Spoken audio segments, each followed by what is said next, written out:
So what do restless leg syndrome, hair loss, and a strange craving for non-food items like clay or soil or chalk all have in common?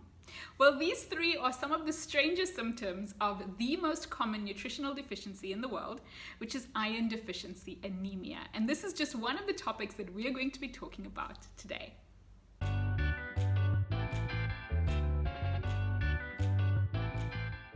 Hello and welcome to this very first episode of the Period Problems Podcast. I'm Dr. Carmen, an integrative medical doctor and health coach, and I'm super excited to have you along with me, whether you're tuning in on YouTube or on your favorite podcasting platform. Let me know in the comments. I need some feedback, guys. I need to know if this is content that you are enjoying and want more of, so let me know in the comment section below. But today we're going to be talking about our period problems topic of the day, which is iron deficiency anemia, together with some newsworthy items like the COVID-19 vaccines and your period. We'll also be talking about our herb of the week, which is stinging nettles, and I'll be answering some of your burning questions. So if you have any questions that you'd like for me to potentially answer in upcoming episodes, feel free to leave them for me in the comment section. And if you aren't already, go ahead and subscribe so that you don't miss out any future episodes. I'm hoping to bring you weekly episodes of this Period Problems podcast, where we'll be talking all about your period, your hormones and reproductive health, and just your overall general health and wellness.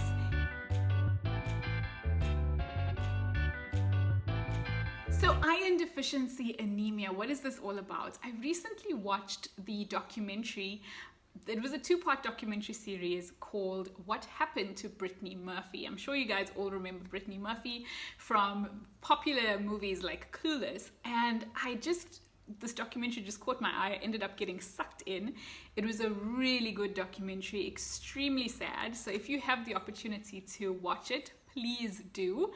But one of the things that kind of shocked me the most, it was a shocking documentary in general, but one of the things that shocked me the most was when I discovered that Brittany Murphy's HB or hemoglobin was 3 at the time of autopsy. My mind was blown. I was like, if you have a patient that comes into you in the emergency room or into your offices and has an HB of 3, you act immediately. That's a life-threatening anemia. So basically your HB or your hemoglobin is a measure of the level of hemoglobin inside your blood. And hemoglobin is a protein that is carrying oxygen around your body. And it's very important to have optimal levels of hemoglobin, because if you don't, then it can lead to some symptoms, which we'll get into in a moment. But ultimately, iron is one of the building blocks of hemoglobin. And essentially, if you don't have enough hemoglobin, then you're not moving enough oxygen around your body.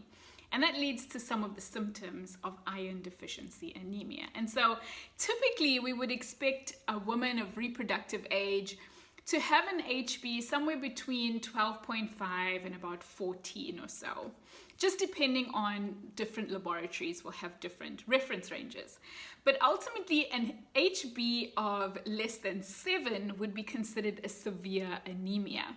So you can imagine when your HB is 3, that is life-threatening. And so, yes, Brittany Murphy was definitely going through some chronic situation at the time when she died. I don't want to ruin the documentary for you, but ultimately that was one of the red flags, the things that kind of alarmed me about her autopsy results. And so what is iron deficiency anemia? Essentially, it's a low hemoglobin level that's caused by a low iron level. So there's multiple different reasons why someone may have anemia. You can have a B12 deficiency, you can have something like sickle cell anemia. These are some of the genetic types of anemia.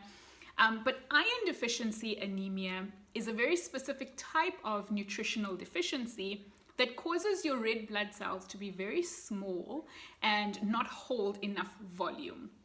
And so there's essentially 3 causes or 3 things that could potentially contribute to somebody developing iron deficiency anemia. And typically we know that there are certain age groups and certain populations that are at higher risk of iron deficiency anemia than others. For example, women of childbearing age are more likely to become iron deficient, and pregnancy also generally tends to put you in a state or a risk for developing iron deficiency anemia. But essentially the three causes or the three umbrella groups of reasons why you may be iron deficient is, number one, if you're not taking in enough iron. And so just from the information that was presented in the documentary, it would appear that perhaps Brittany Murphy was not getting enough iron in from her diet, or getting enough nutrition really in from her diet. But essentially, if you're not eating enough foods that contain iron, then you could potentially end up with iron deficiency and then go on to develop anemia. So what are some of the foods that contain iron? Well, iron-rich foods, typically there's two types of iron, so heme iron and non-heme iron. Heme iron is basically the type of iron that we find in animal products. And so typically meat, poultry, seafood will all contain heme iron. But there are multiple different food items that also contain iron, but it's not in the heme form. So this would be what we would call non-heme iron.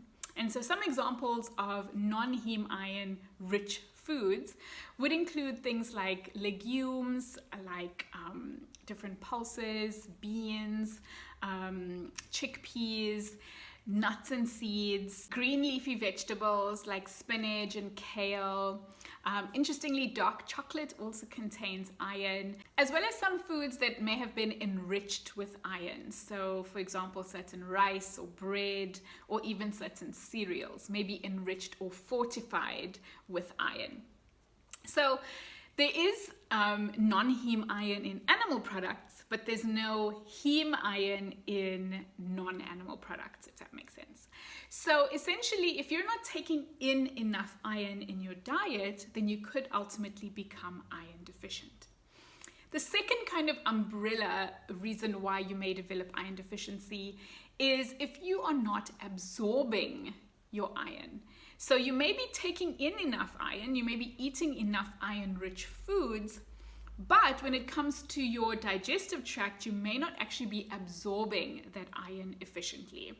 And this may be as a result of imbalances in your gut microbiome. So in other words, the health of your gut is important, because if you have a really inflamed, leaky gut, then absorption of certain nutrients will be affected.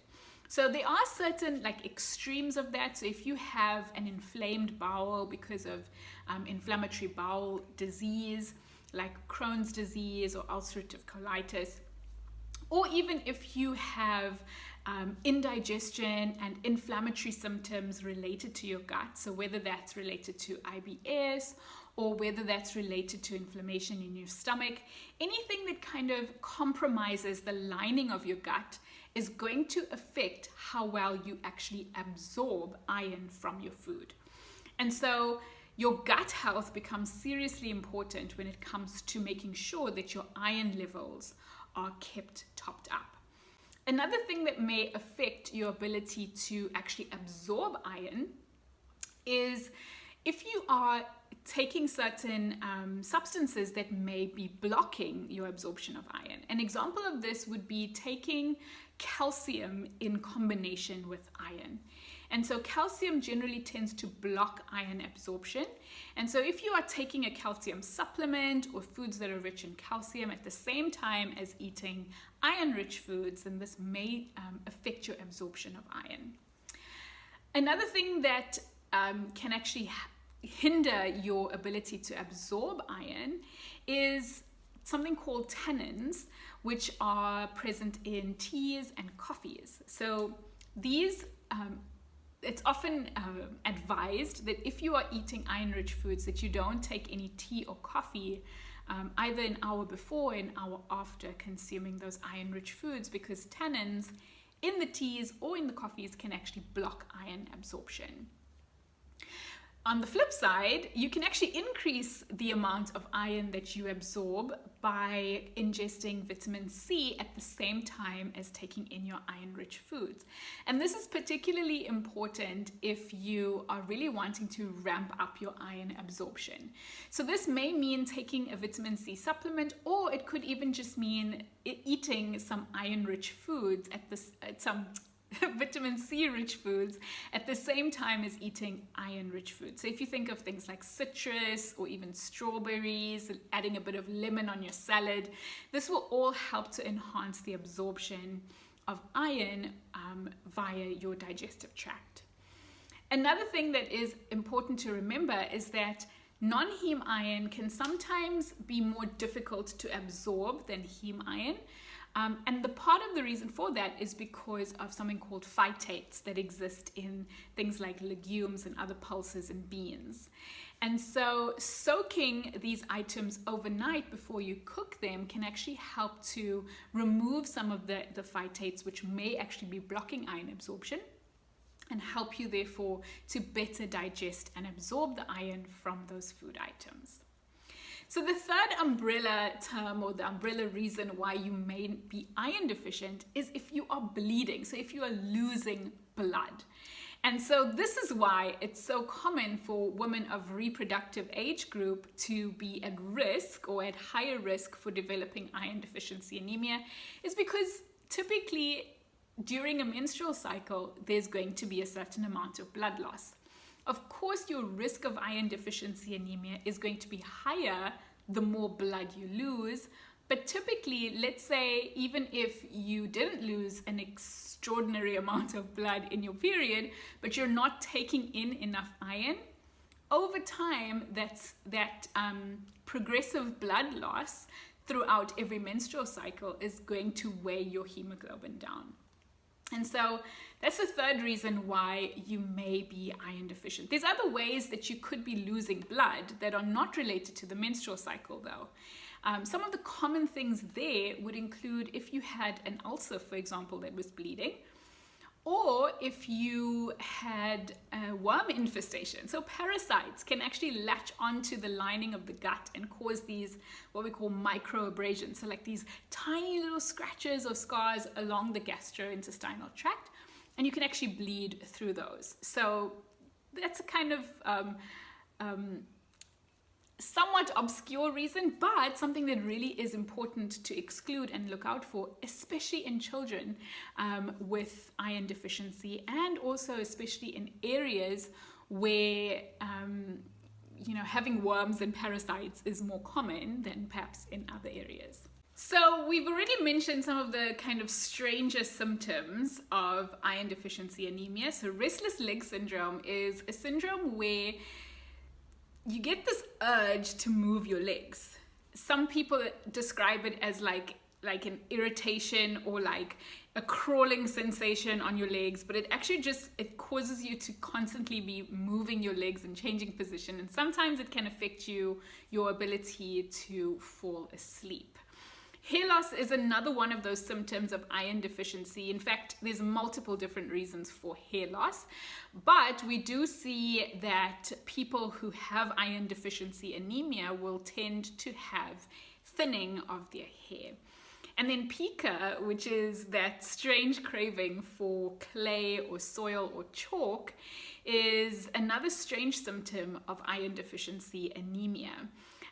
It's quite interesting because my grandmother used to crave this particular type of sand or clay that used to be in a very specific spot near her home, and I think she used to send her kids, my mom and them, to go and collect this specific clay for her.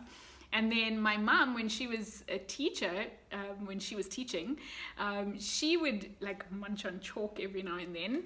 And I, growing up, from a really young age, I started like crunching my mom's clay pots, and then it progressed to getting sand and pieces of rock from certain areas. It was crazy. But people describe this like insatiable craving for either soil or clay, and then Ice is another one. Some people especially crave the ice that comes from the freezer. Like, back in the day, the freezers used to kind of build up with ice, and I used to do this, scrape that ice off the freezer and munch on that. But essentially, that craving is called pica. And it can be a symptom of psychiatric illness, but it also can be a symptom of iron deficiency anemia. So those are some of the weird and wonderful symptoms of iron deficiency. But some of the more kind of run-of-the-mill symptoms, and potentially even some of the symptoms that may be easily overlooked, is this fatigue. So people may feel like really tired and drained, and there's a host of reasons why you may be feeling that way.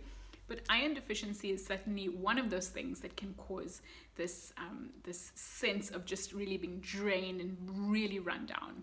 Palpitations is another one. Again, there's many different reasons someone could be having palpitations, but an awareness of your heartbeat or feeling like your heart's beating really fast is one of those symptoms of iron deficiency anemia. Another one is getting really tired or short of breath on exertion. And that's not necessarily even like, running, around the block and or exerting yourself really that much. It could even just be, and in the documentary it's described, Brittany Murphy says that she walked up the steps and got short of breath. Now, there could have been other reasons why she specifically was experiencing that, but it is one of the symptoms of iron deficiency, where you exert yourself a bit, not even that much, and you get short of breath or really tired. So you have this almost exercise intolerance, like you can't actually exert yourself too much without becoming short of breath. Pale skin is another one. So generally speaking, when we examine patients, we would be looking for signs that they are pale. We typically look in the mouth and in the eyes or the conjunctiva. But essentially, if you're becoming pale, that is another sign of iron deficiency anemia. Then there are other things like sensitivity to cold, right? So people often with, cold hands, cold feet, I experience that.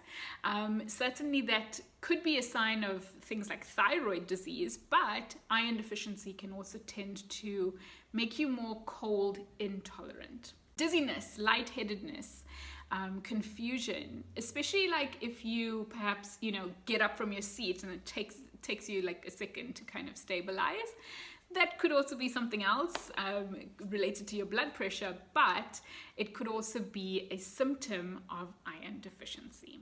So I guess the take-home message here, because ultimately we need to know what to do with this information, is to get to the root cause of why you are iron deficient. So is it because you're not taking in enough iron? And if you aren't, then you need to try and increase your iron intake. Is it because you're not absorbing iron efficiently enough? If you aren't absorbing iron, then you'd need to focus on your gut health and try and do some of those things to increase absorption, like avoiding teas and coffees around, eating iron-rich foods, trying to take some vitamin C, soaking your legumes and grains before you consume them. But essentially, you want to do everything you can to increase your absorption. And if you are losing blood, excessive amounts of blood, especially during your menstrual cycle, for example, it's very important to establish why. So oftentimes people will tell me that they have very heavy periods. I certainly had very heavy periods. And for a long time, I was kind of told that there wasn't really a reason for that until I insisted that I get further testing done. And so if you are one of those people who has very heavy periods, and when we say very heavy periods, we're really talking about periods that last for too long, so definitely more than 7 days. If you're doubling up on your menstrual products, so if you're having to use like a tampon plus a pad, like you're doubling up on your sanitary wear, that's important to take note of. If you are flooding your sanitary wear within a short amount of time, so like every hour, every 2 hours, etc. If you use a menstrual cup, you can actually quantify your amount of blood loss.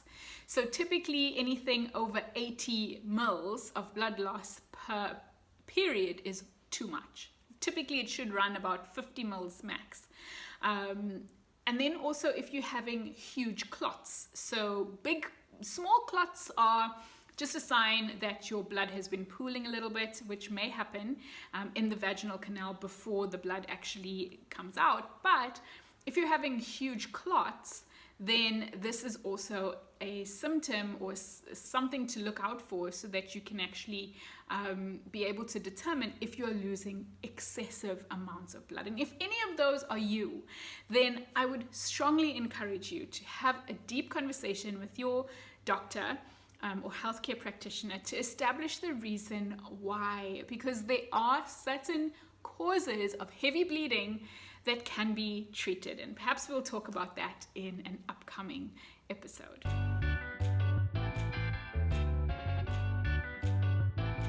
Okay, so moving on to our new segment for this episode, and I know I'm a little late to this because this article was published a couple of weeks ago, but I did want to touch on this because after I got vaccinated, I definitely experienced a change in my menstrual cycle, and I'm curious to know whether you experienced something similar too. So there was an article that was published in the British Medical Journal, and it was looking at how COVID vaccines affect the menstrual cycle. And so essentially they looked at a period tracking app, and they just pulled the data from the period tracking app to be able to compare the menstrual cycles of participants who were vaccinated and those who were not vaccinated. So of the participants who were vaccinated, there were 14,936 of them, and of those who were not vaccinated, there were 4,686. So that would be considered the control group. And ultimately, what the study found and what the data showed is that people who got vaccinated did experience a later period on average compared to those who were not vaccinated.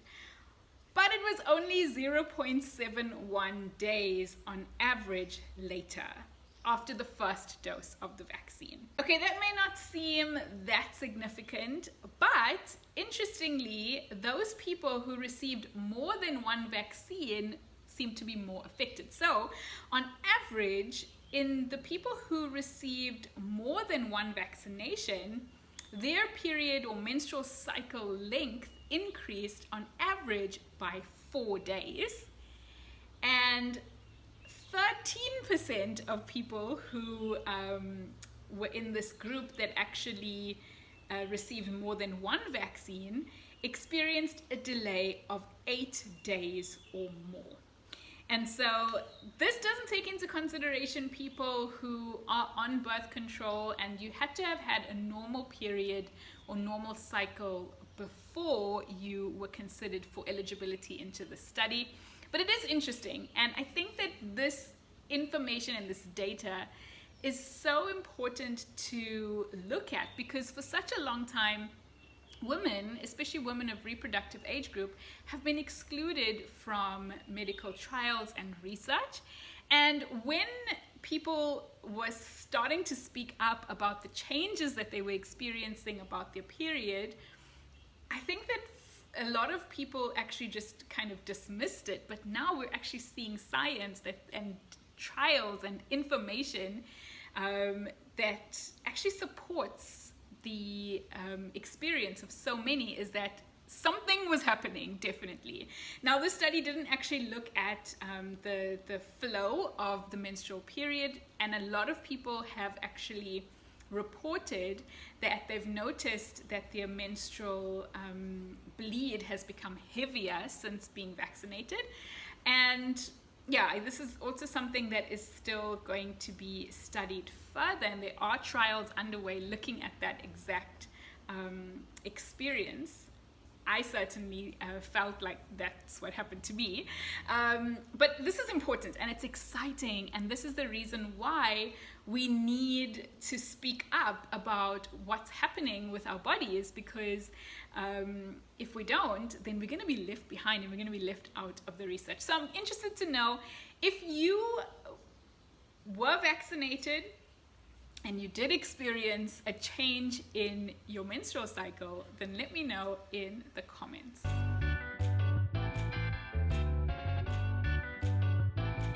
Okay, so now moving on to your burning questions. And today's question comes from my TikTok, and it says, please do a video on ovulating twice a month. Myth or fact? Thank you so much for this question. And I'm going to answer it like this. So technically, you cannot ovulate more than once per cycle. It is possible to ovulate 2 eggs per cycle. So you can actually release more than 1 egg when you ovulate. That is possible, and that will lead potentially, if you become pregnant, to non-identical twins.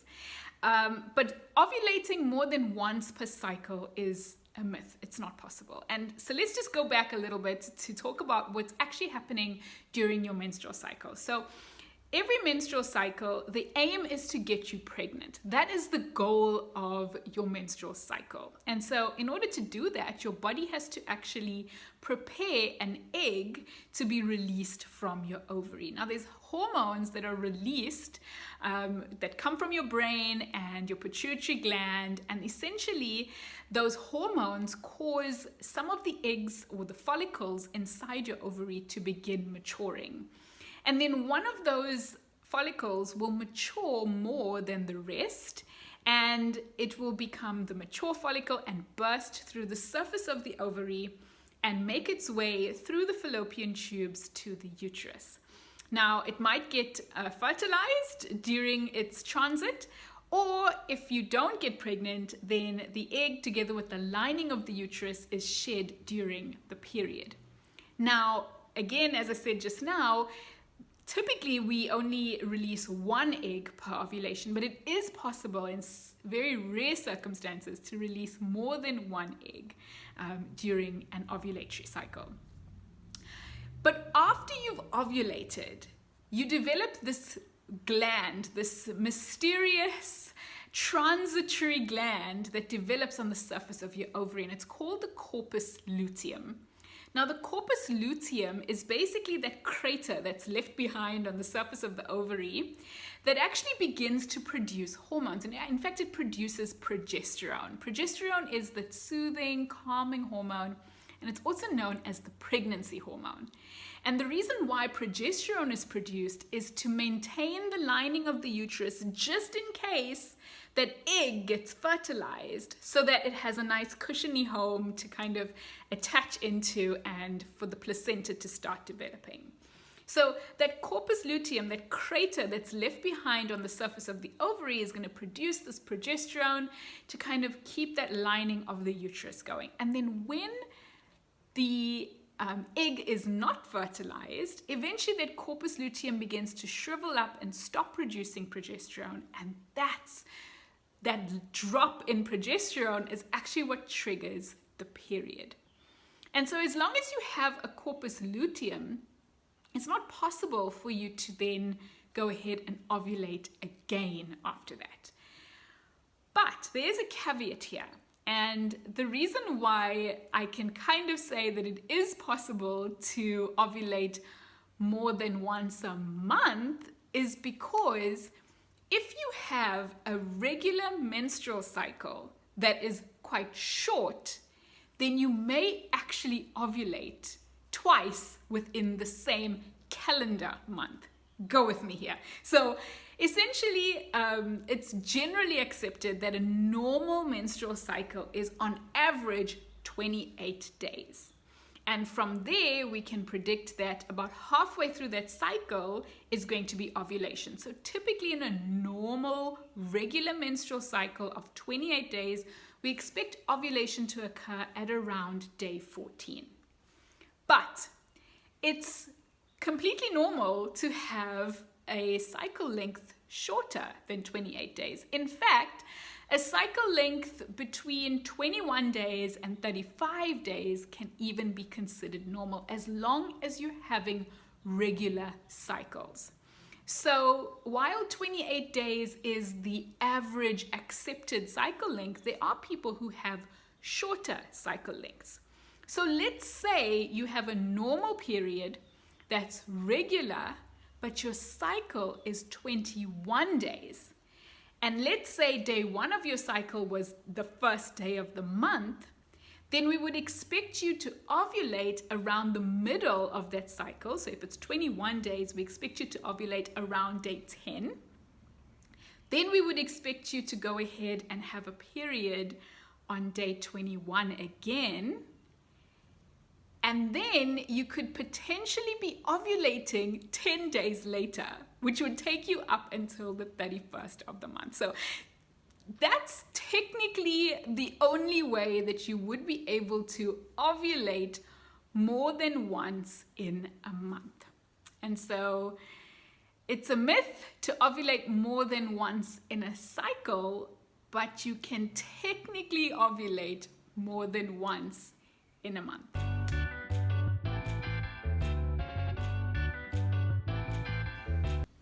Okay, so moving on to our herb for the week. Today's hormone health herb is stinging nettle.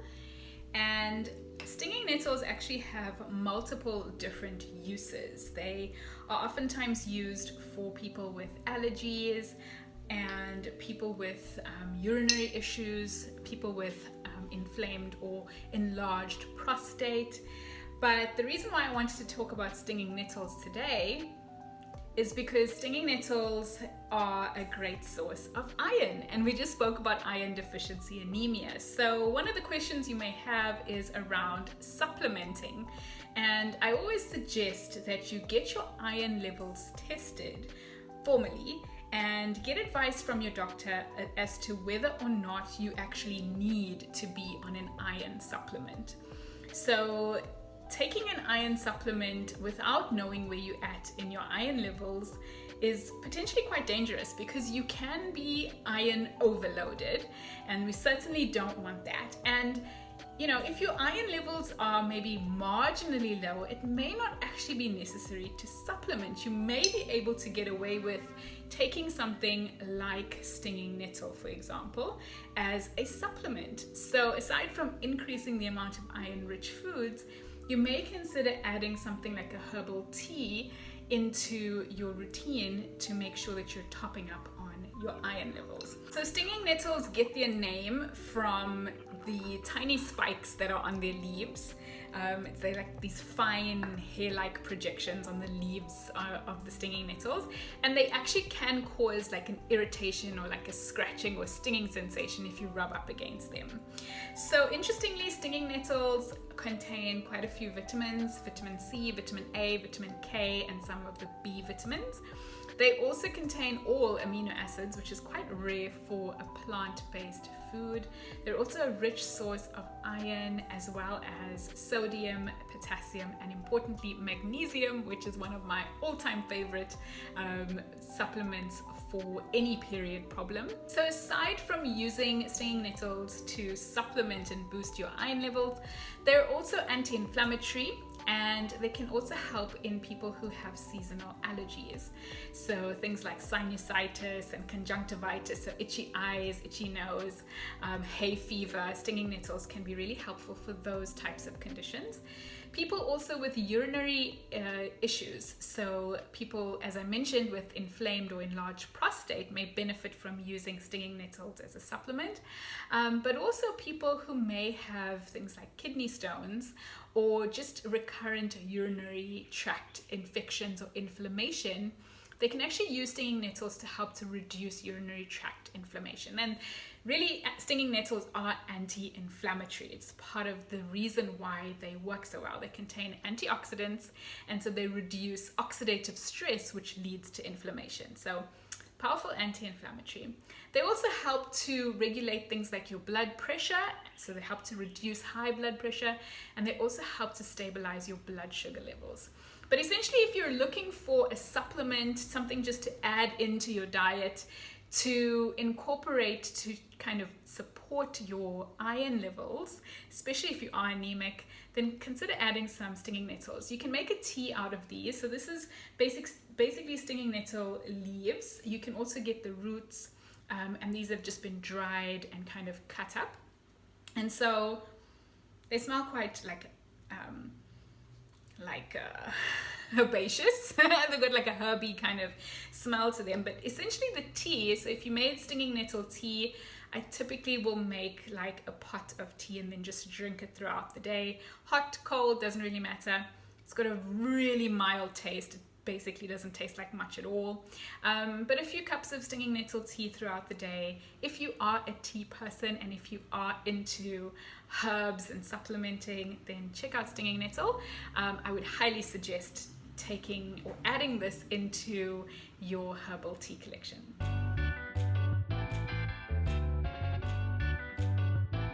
So rounding up this episode, I have your hormone health tip of the week, which is to try and eliminate as much plastic from your life as possible. Now, I know this can seem quite overwhelming, and a lot of people are talking about less plastic, more fantastic, but especially when it comes to our hormone health, paying attention to how much plastic we're exposed to on a daily basis becomes really important, because plastic can contain certain chemicals that may actually disrupt our hormones. They're called endocrine disrupting chemicals. One example is BPA or bisphenol A.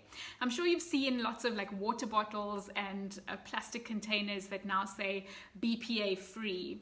Don't believe that, by the way. It just basically means it contains something else like BPS or something else that we don't really know as much about. But it doesn't necessarily mean that that alternative chemical is less toxic. So ultimately, bisphenol A is an example of a toxin or a chemical in our environment. It's actually used in the making of plastic, and it ultimately disrupts our hormones. So when we eat food or drink drinks that have been contained in plastic, there's a chance that the chemicals from that plastic have leached into our food or drink. And so when we ingest those chemicals actually make their way into our bloodstream and can negatively affect our hormones. In particular, what endocrine disrupting chemicals do is they either mimic, so they pretend to be like, or they block our own body's hormones. In particular, especially when it comes to BPA, we worry about the impact on our estrogen levels, because BPA acts in a very similar way to estrogen does in our own bodies. It's actually known as a xenoestrogen, which basically means foreign estrogen. And so ultimately, when we are kind of just not aware of this, it can tend to build up quite a bit in our bodies, because when we're drinking water or liquids out of plastic containers or eating food, especially warm food in plastic containers, then we could be potentially exposing ourselves to these harmful chemicals like BPA. So my challenge to you for the week is to pay attention to how much plastic, especially in your kitchen, that you're exposed to. I'm not saying that you have to like get rid of all your plastic containers or your Tupperware. I know that you may have spent a fortune investing in those things. But ultimately, the suggestion would be to store dried goods in plastic as opposed to wet goods. So liquids or wet food or cooked food, typically try and stay away from storing those in plastic. And certainly if you are going to store them in plastic, if you don't have a choice, then avoid storing warmed or heated food in plastic. So avoid putting hot food into plastic containers, and definitely avoid heating up plastic in the microwave, because all of those, that heating process essentially can heat up the plastic and allow those chemicals to release and escape from the plastic, and they're ultimately going to end up in your food products. So definitely, as far as possible, try to avoid storing cooked food at all in plastic, but if you can't avoid it, definitely don't put hot food in plastic. And definitely switch out your water bottles or your drinking bottles, anything that you store like liquids in. Switch those out for glass or steel or ceramic alternatives. And slowly but surely, you can just begin to become more conscious and more aware of the amount of plastic that you have around your house, especially in your kitchen. And then you can start to switch out your plastic containers for glass alternatives or ceramic alternatives as you go along. Again, don't get overwhelmed, but just kind of raise your awareness, because sometimes we can get confused as to what is happening with our bodies and why we feel ill or why there's, something strange happening with our menstrual cycle or with our period or even with our hormone health in general. And the answer could actually be as simple as your exposure to these types of chemicals that may be disrupting your hormones. Thank you once again for tuning in, whether it's on YouTube or on your favorite podcasting platform, to this very first episode of the Period Problems Podcast with me, Dr. Carmen, helping you fix your period problems naturally. And if you have any questions or comments or any suggestions for future episodes, please go ahead and leave them for me in the comments and let me know your feedback, because I'm curious to know whether you are enjoying this type of format. Until next time, take care of yourself. Bye.